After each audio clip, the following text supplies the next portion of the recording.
उसकी समीक्षा, उन पर चर्चा हमें आगे के लिए बहुत उपयोगी हो सकती है।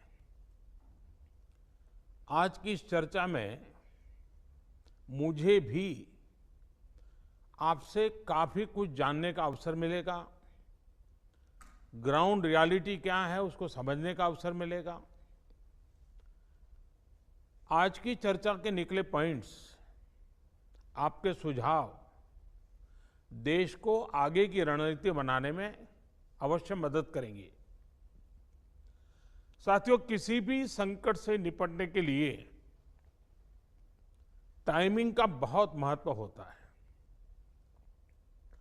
सही समय पर लिए गए फैसलों ने देश में कोरोना संक्रमण को नियंत्रित करने में बहुत मदद की है। भविष्य में जब कभी भारत की कोरोना के खिलाफ लड़ाई का अध्ययन होगा तो ये दौर इसलिए भी याद किया जाएगा कि कैसे इस दौरान हमने साथ मिलकर के काम किया, कोऑपरेटिव फेडरलिज्म का सर्वोत्तम उदाहरण प्रस्तुत किया। साथियों, जब कोरोना दुनिया के अनेक देशों में चर्चा का विषय भी नहीं बना था, तब भारत ने इससे निपटने के लिए तैयारियां शुरू कर दी थी, फैसले लेने शुरू कर दिए थे। हमने एक एक भारतीय की जिंदगी को बचाने के लिए दिन रात मेहनत की है। बीते हफ्तों में हजारों की संख्या में हमारे भारतीय भाई बहन विदेश से अपने वतन वापस लौटे हैं। बीते हफ्तों में लाखों की संख्या में प्रवासी श्रमिक अपने अपने गांव पहुंचे हैं। रेल, रोड, एयर, सी सारे मार्ग करीब करीब अब खुल चुके हैं।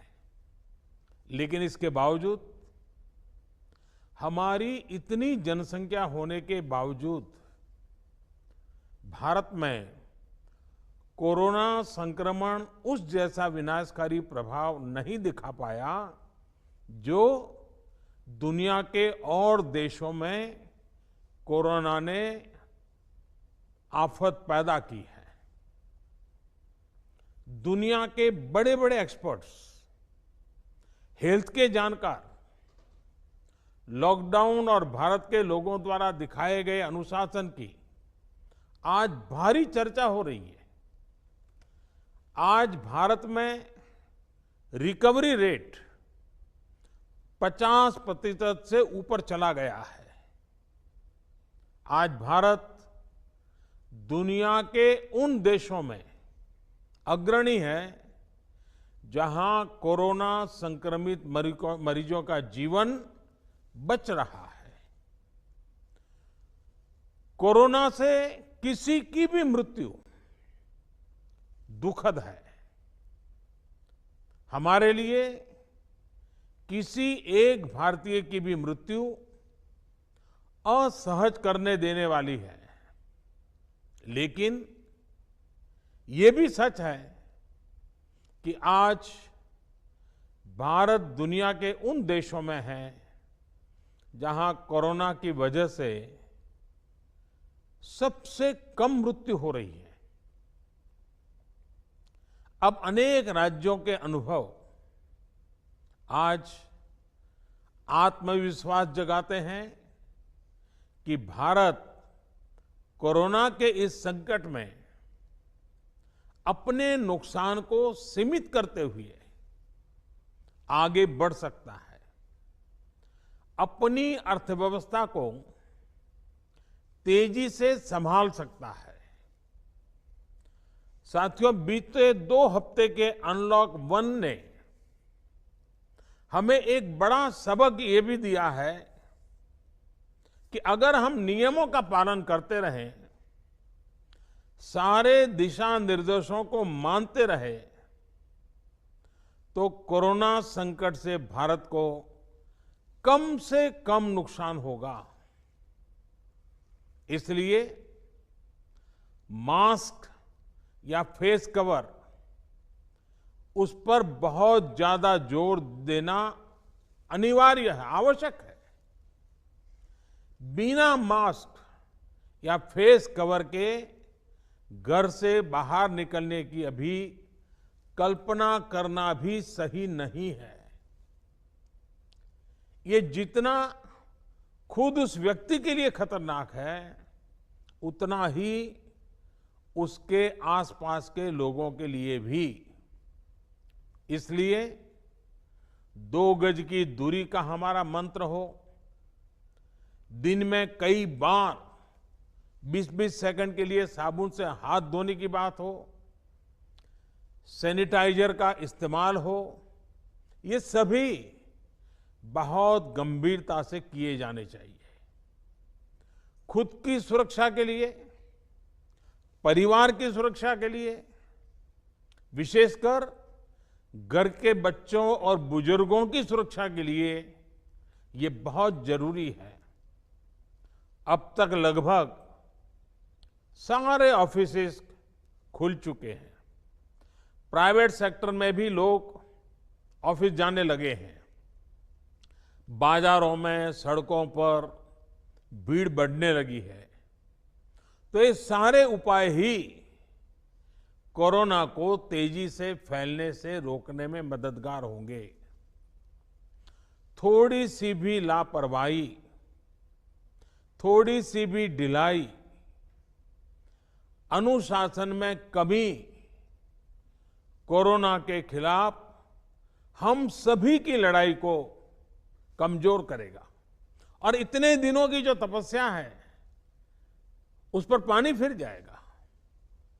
हमें इस बात का हमेशा ध्यान रखना है कि हम कोरोना को जितना रोक पाएंगे, उसका बढ़ना जितना रोक पाएंगे, उतना ही हमारी अर्थव्यवस्था खुलेगी, हमारे दफ्तर खुलेंगे, मार्केट खुलेंगे, ट्रांसपोर्ट के साधन खुलेंगे और उतने ही रोजगार के नए अवसर भी बनेंगे।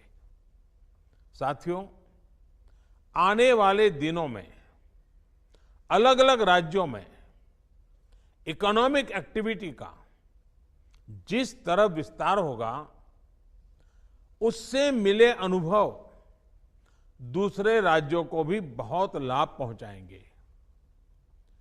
बीते कुछ हफ्तों के प्रयासों से हमारी अर्थव्यवस्था में ग्रीन शूट्स दिखने लगे हैं। पावर कंजम्पशन जो पहले घटता जा रहा था, वो अब बढ़ना शुरू हुआ है। इस साल मई में फर्टिलाइजर की सेल बीते साल मई की अपेक्षा 2 गुनी हुई है। इस बार खरीफ की बुआई बीते साल की अपेक्षा करीब 12-13% ज्यादा हुई है। 2 व्हीलर्स का प्रोडक्शन लॉकडाउन से पहले के स्तर का करीब करीब 70% तक पहुंच चुका है। रिटेल में डिजिटल पेमेंट भी लॉकडाउन से पहले की स्थिति में पहुंच चुका है।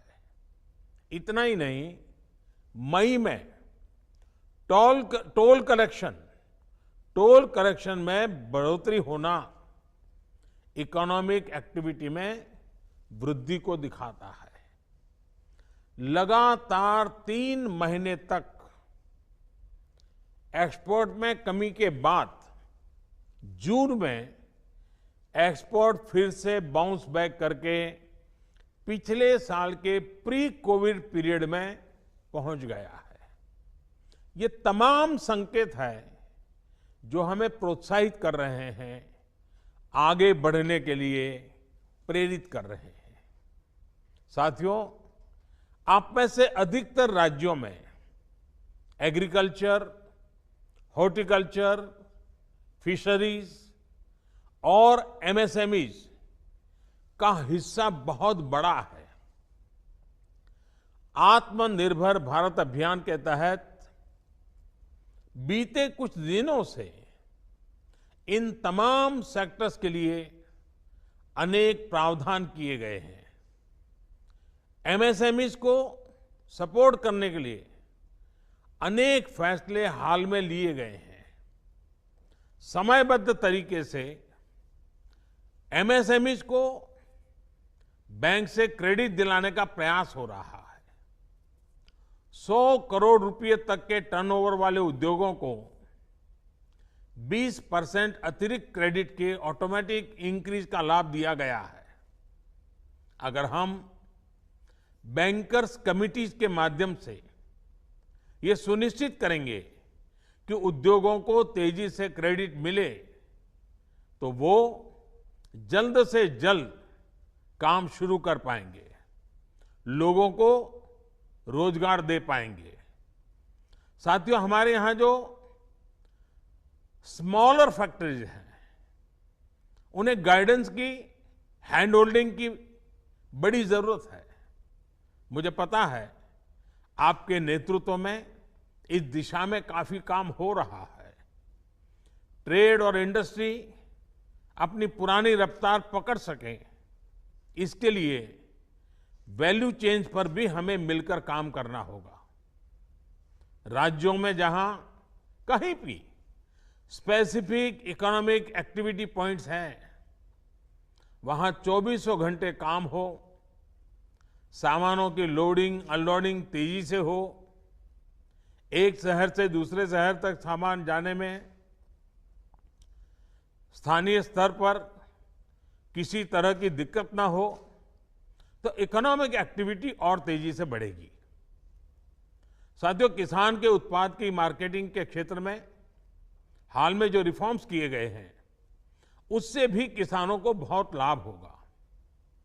इससे किसानों को अपनी उपज बेचने के लिए नए विकल्प उपलब्ध होंगे, उनकी आय बढ़ेगी और खराब मौसम के कारण, स्टोरेज के अभाव के कारण उनको जो नुकसान होता था, उसे भी हम कम कर पाएंगे।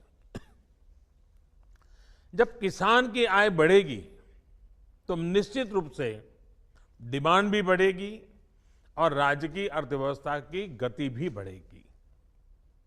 विशेष तौर पर नॉर्थ ईस्ट और हमारे आदिवासी इलाकों में फार्मिंग और हॉर्टिकल्चर, इसके लिए अनेक अवसर बनने वाले हैं। ऑर्गेनिक प्रोडक्ट्स हो, बाम्बू प्रोडक्ट्स हो, दूसरे ट्राइबल प्रोडक्ट्स हो, उनके लिए नए मार्केट का द्वार खुलने वाला है। लोकल प्रोडक्ट के लिए जिस क्लस्टर बेस्ड रणनीति की घोषणा की गई है, उसका भी लाभ हर राज्य को होगा। इसके लिए जरूरी है कि हम हर ब्लॉक, हर जिले में ऐसे प्रोडक्ट्स की पहचान करें जिनकी प्रोसेसिंग या मार्केटिंग करके एक बेहतर प्रोडक्ट हम देश और दुनिया के बाजार में उतार सकते हैं। साथियों, बीते दिनों आत्मनिर्भर भारत अभियान के तहत जितनी भी घोषणाएं की गई हैं, वो एक निश्चित समय सीमा के भीतर जमीन पर उतरे, इसके लिए हमें एकजुट होकर काम करना है। इस पृष्ठभूमि में कोरोना से लड़ाई और इकोनॉमिक एक्टिविटी से जुड़े आपके जो सुझाव हैं, जो तैयारियां हैं, वो जानने के लिए मैं बहुत उत्सुक हूं और मुझे पक्का विश्वास है कि अनुभव के आधार पर आपकी जो बातें आएगी, वो आने वाले रणनीति बनाने में बहुत काम आएगी। मैं गृह मंत्री जी से आग्रह करता हूं कि वे आगे की चर्चा का संचालन करें